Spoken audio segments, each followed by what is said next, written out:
It was one of those quiet Saturday mornings that felt too peaceful to trust. Sunlight slipped through the curtains, dancing across the floor, while I flipped through the usual pile of bills and flyers. My coffee was still warm when I noticed it. A brown envelope, unmarked, slipped under the door. No return address. Just my name, written in uneven handwriting that sent a small chill down my spine. For some reason, it felt deliberate. I remember standing there just staring at it, as if the paper itself could bite. Curiosity won. I slid a finger under the flap and pulled out a single photograph. My heart seemed to stop mid-beat. There was Evan, my husband, holding another woman's hand, sunlight on their faces, both smiling like they were the only two people in the world. My breath caught. I felt my fingers go weak. The room started to spin, but I couldn't look away. I wanted to believe it was old, a mistake, some cruel joke, but the jacket he wore was the one I'd ironed last week. Every detail screamed now. Just then, the door creaked open and Evan walked in, fixing his tie, humming like everything was normal. My heart hammered in my chest, but my face stayed still. "Morning, honey. You look like you've seen a ghost," he said, smiling the same smile from the photo, the one that now felt like a blade. My throat tightened, but somehow I found my voice.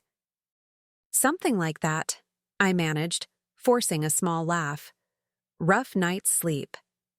He leaned down, kissed my cheek, and I swear I could still smell her perfume on his collar. Soft, floral, unfamiliar. My stomach turned, but I stayed still. He grabbed his keys, whistling under his breath like a man without a care in the world. "Dinner tonight?" he asked. "I'll be home late. Big meeting." I nodded automatically, the lie landing heavier than usual. "Of course," I said. "You're always so busy lately." When the door shut behind him, the silence felt deafening, like the house itself was holding its breath. I stood there, photo in hand, until my knees almost gave out. That's when it hit me. This wasn't random. Someone wanted me to see. Someone wanted me to know. But why now? My mind raced through possibilities: a jealous ex, a colleague, or maybe the woman herself. My heart thudded against my ribs, torn between rage and disbelief. I looked down at the photo again, tracing Evan's smile with my thumb, and realized something terrifying. The man I thought I knew had been a stranger all along. I sat on the couch, the photo still burning in my hand like a confession I never asked for. The walls around me felt smaller, like they were inching closer, trapping me with the truth I could no longer unsee. I tried to breathe, but every inhale tasted like betrayal. The morning light that once felt gentle now seemed cruel, exposing every corner of a life that suddenly didn't belong to me. My heartbeat filled the room, uneven, angry, scared. I thought about the little things I'd ignored, the late nights, the unread messages, the sudden showers after work. Every red flag I'd painted white just to keep our peace. I wanted to scream, but instead, I whispered his name, as if saying it out loud might summon the man I used to know. But that man was gone. In his place stood someone who smiled in daylight while holding another woman's hand. My phone buzzed on the table, snapping me out of my haze. A text from him. "Don't forget to pick up the wine for dinner tonight."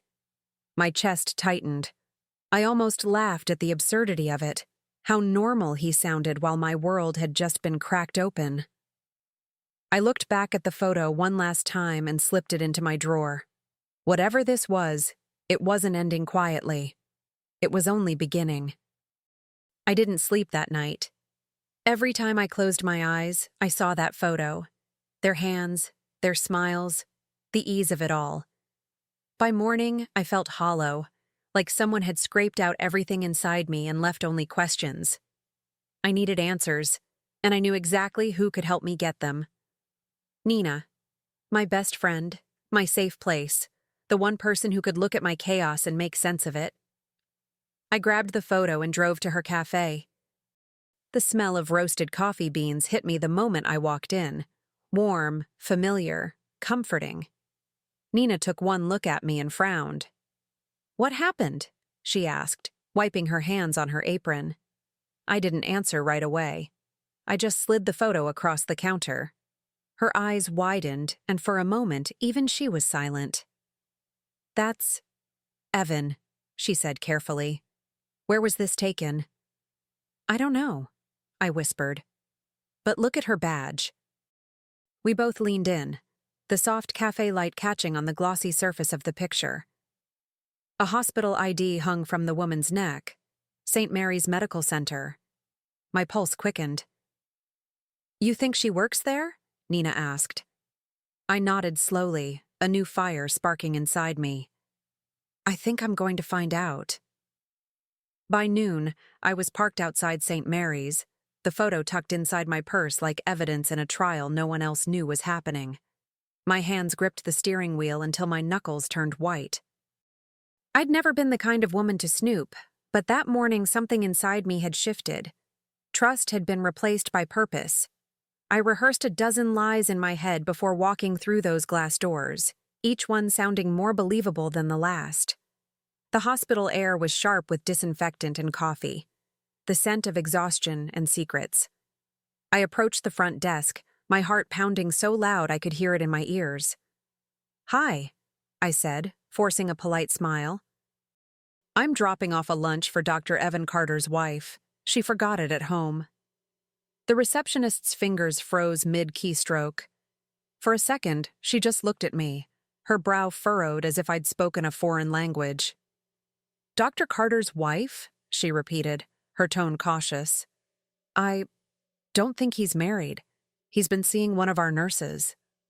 The words landed like a physical blow, hollowing me out from the inside. My throat went dry. I wanted to ask more, to shout, to demand proof, but all I could do was nod weakly. Right, my mistake.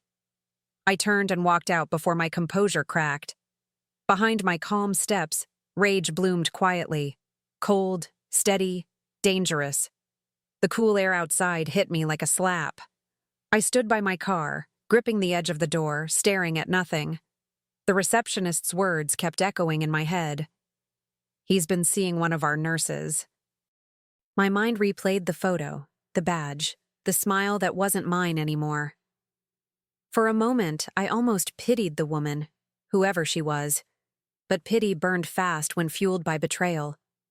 I wasn't just his wife now. I was his reckoning waiting to happen.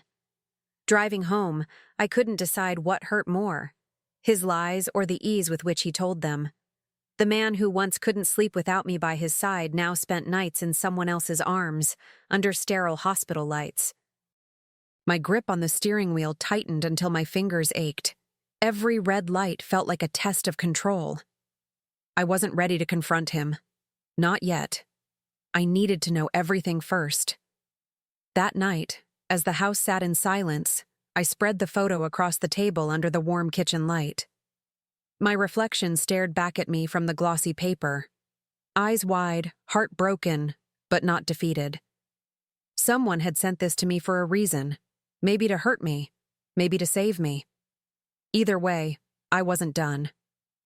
If Evan thought I'd crumble quietly, he had no idea who he married. By the time Evan came home that night, I'd replayed every lie in my head until I could taste the bitterness of them. He walked in humming, setting his briefcase on the counter like a man who had nothing to hide. "You're quiet," he said, loosening his tie. "Something wrong?" I forced a smile, that same rehearsed expression I'd worn for years. "You tell me," I replied softly. "How was your meeting?" He hesitated, just for a second, but I caught it. "Long. Stressful. Why?" I leaned back against the counter, folding my arms, pretending to be casual. "Because I got mail today, from someone who knows you better than I do." His eyes flicked toward me, then to my hand as I slid the photo across the counter. The air between us changed instantly, heavy. sharp, almost electric. He stared at the picture, then let out a nervous laugh. "Oh, come on, Laura. That's nothing. She's just a friend from work." His voice was calm, but his hand twitched, a small tell I'd learned to recognize years ago. "Friends don't hold hands like lovers, Evan," I said quietly. For the first time, he didn't have a quick answer. His mask slipped, just slightly, but enough for me to see the man hiding underneath. His jaw tightened. "Stop being paranoid," he snapped, his voice rising like a storm breaking. "You've always been jealous." I almost laughed, the kind of hollow laugh that comes from disbelief more than humor. "Jealous?" I said, keeping my tone calm even. "No, Evan. I'm observant. There's a difference." He ran a hand through his hair, pacing, muttering something about me ruining a good thing. The irony stung. He had already done that. He stormed off to his office, slamming the door so hard a frame rattled on the wall. For a few seconds, I just stood there, staring at that door, the same one that had hidden so many of his secrets. My hands were shaking, but not from fear anymore. It was something colder, sharper, control. He still thought I'd cry, that I'd beg for an explanation, that I'd swallow another lie just to keep the peace. But peace had left this house long ago. That night, the silence was different. It wasn't empty. It was focused. I waited until his light went out before I moved. Every step toward his briefcase felt like a heartbeat counting down to something I couldn't undo. When I opened it, the truth was waiting for me. Hotel receipts, dinner bills, and another photo. Him and her, the same woman. A weekend resort. My eyes stung, but my tears didn't fall. They froze. I sat there, the papers spread across the table like evidence from a crime scene. And in a way, that's exactly what it was. The murder of trust. The betrayal of vows. Each receipt, each smile, each signature felt like another cut, deep and precise. But beneath the ache, something steadier was building. Resolve. He thought he was untouchable, hidden behind charm and routine. But I was done being blind. I remembered the first time he lied. Something small, something harmless. A white lie about working late when he'd gone for drinks with coworkers. I'd brushed it off back then, convincing myself love was stronger than suspicion. Now I saw it for what it really was. A rehearsal. Every deceit since then had been a step toward this moment. The man I shared a bed with had been practicing betrayal for years. I picked up the newest photo, him and her at the resort, sunlight bouncing off their glasses of wine. He looked happy, freer. I felt my heartbeat steady, not race. "If he wants to live two lives," I whispered to the empty kitchen, "I'll make sure both end the same way, in ruins." I slipped the photos back into the briefcase and closed it carefully. Revenge, I realized, didn't need to be loud. It just needed to be precise. The next morning, I woke up with a calmness that scared even me. It wasn't peace. It was purpose, quiet and deliberate. Evan still kissed my cheek before work, still said, "Love you," like nothing had changed. And I smiled back, because pretending had become my new weapon. For a week, I played the perfect wife, warm, attentive, supportive. The same woman he underestimated every single day. At dinner, I laughed at his jokes, asked about his meetings, even complimented his tie. He looked relaxed again, convinced I'd forgiven whatever he thought I might have known. That's when I struck the first spark. "You should invite your colleagues over sometime," I said lightly. "I'd love to meet the people you spend so much time with." He froze mid-bite, his fork hovering in the air. "That's not really necessary," he muttered. I smiled, swirling the wine in my glass. "Oh, come on, Evan. You always say teamwork matters. Let's celebrate your success together." My voice was sweet, steady, the kind of tone that hides knives behind every syllable. He hesitated, then nodded. Sure, maybe next week. But I didn't need him to plan it. That night after he fell asleep, I crafted an invitation myself. One addressed directly to her, signed, of course, from him. The days leading up to the dinner felt like walking through a quiet storm. Everything still, but charged with danger. I made every detail perfect. Fresh flowers on the table, soft music humming through the house, the scent of roasted herbs drifting from the oven. I even wore his favorite dress, the one he always said made me look safe. The irony wasn't lost on me. I was anything but safe. I was setting the stage. Evan came home just as the candles flickered to life. Wow, he said, eyes scanning the table. You really went all out. I smiled. You deserve it, I replied, touching his arm gently. For a moment, he looked proud, almost smug. I watched him pour himself a drink, completely unaware of what was coming. When the doorbell rang, he smiled. That must be your mother, he said absently, reaching for the door. Actually, I said softly, I think it's someone else. He opened the door, and time seemed to stop. Emily stood there, the nurse from the photo, dressed elegantly, confusion flashing in her eyes as she saw me standing behind him. Emily, I said with a warm smile that didn't reach my eyes. So nice of you to come. I've heard so much about you from my husband. Evan went pale. His mouth opened, but no sound came out. Laura, I can explain, he started. Please, I interrupted sweetly. Let's all have dinner.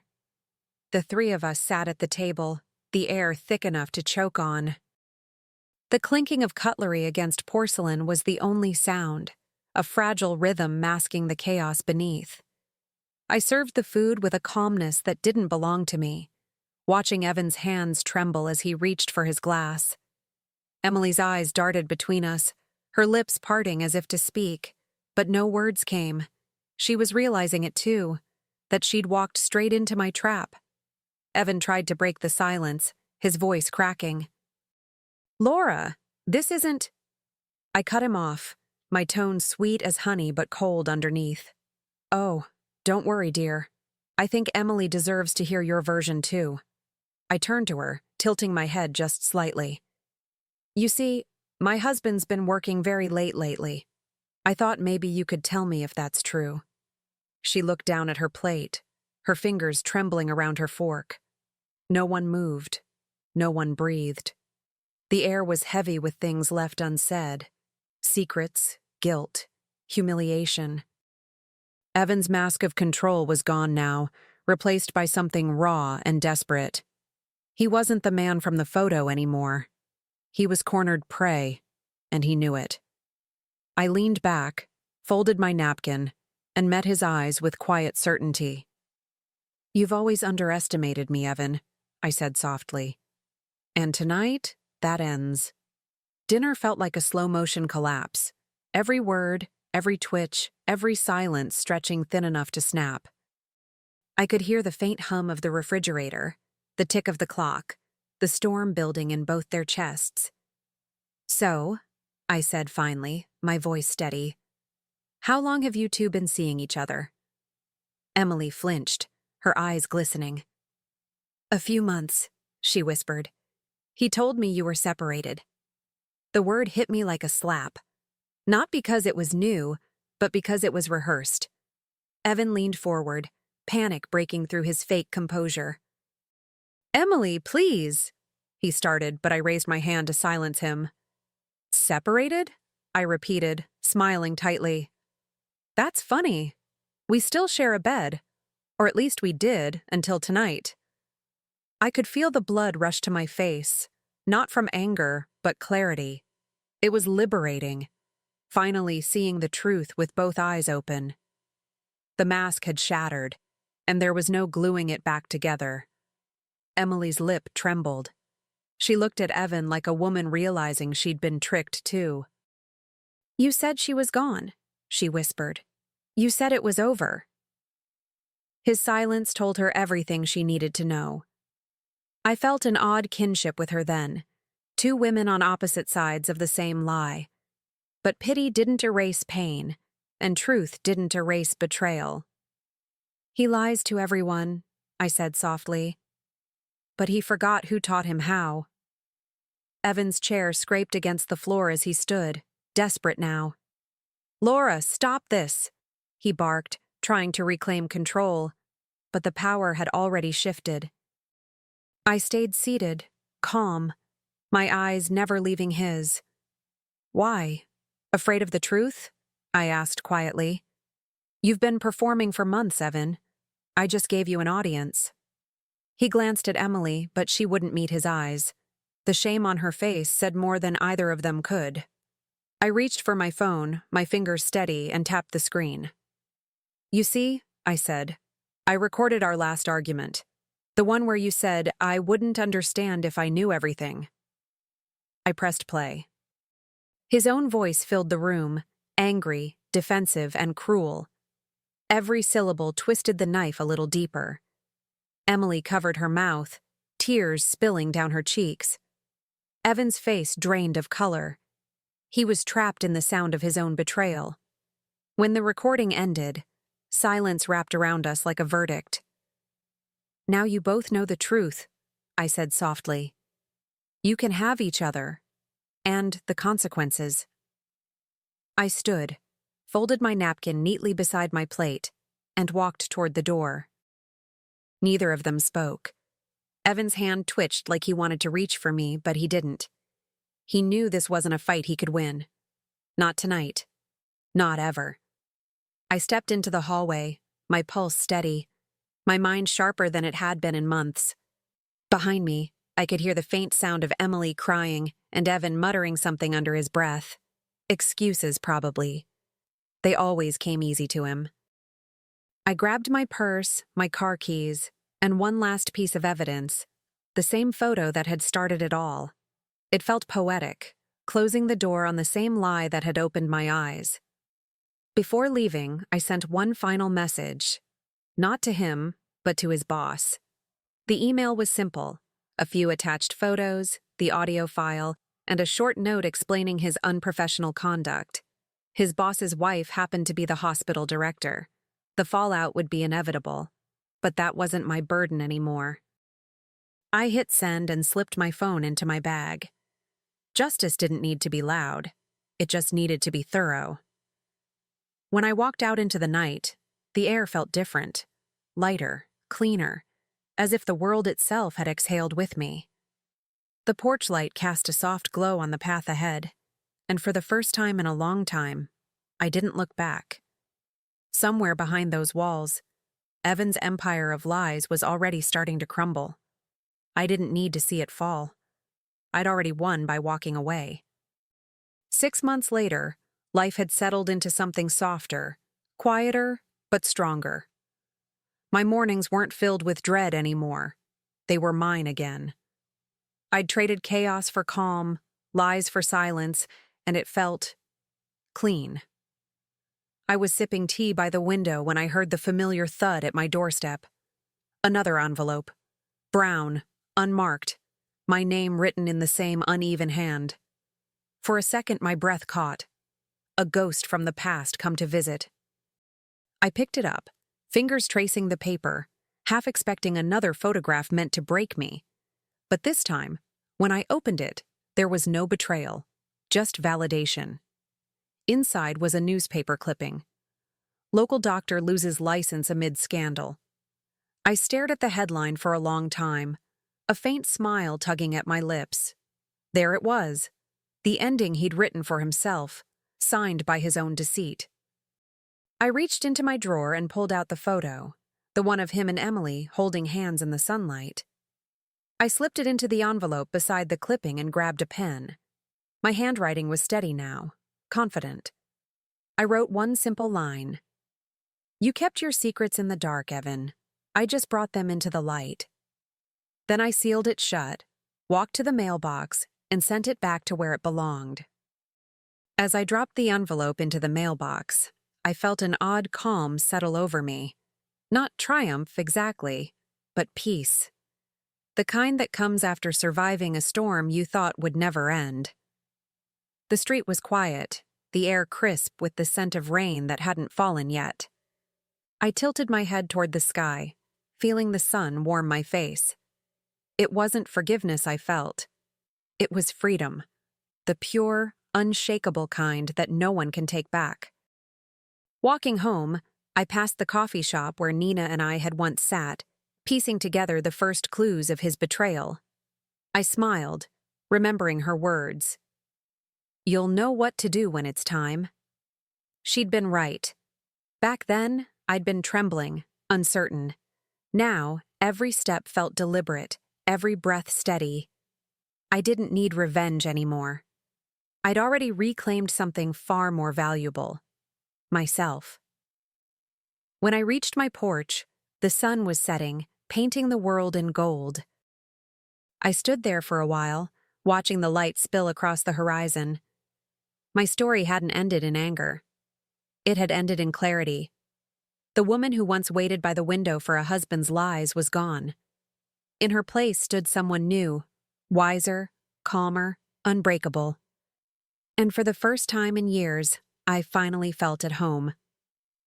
Later that night, I sat on the porch steps with a blanket around my shoulders, listening to the world settle into silence. The cicadas hummed, the wind brushed through the trees, and somewhere in the distance, a dog barked. Ordinary sounds that once meant nothing, now grounding me in peace. Healing, I realized, doesn't arrive all at once. It creeps in quietly, moment by moment, until one day you wake up and realize you've survived. I thought of the woman in the photograph. Not Emily, but me. The version of myself who smiled without knowing she was standing in the shadow of a lie. I wanted to tell her it would be okay, that pain has an expiration date, and that truth, though cruel, is the most powerful kind of liberation. That woman had been naive, yes, but she was also strong enough to rise from the ashes of deception and start again. As the last light faded, I whispered a quiet goodbye. Not to Evan, not even to the past, but to the version of myself who once settled for less than honesty. The night was cool, the stars steady above me. Tomorrow would be different, a blank page waiting to be written by a woman who finally remembered her worth.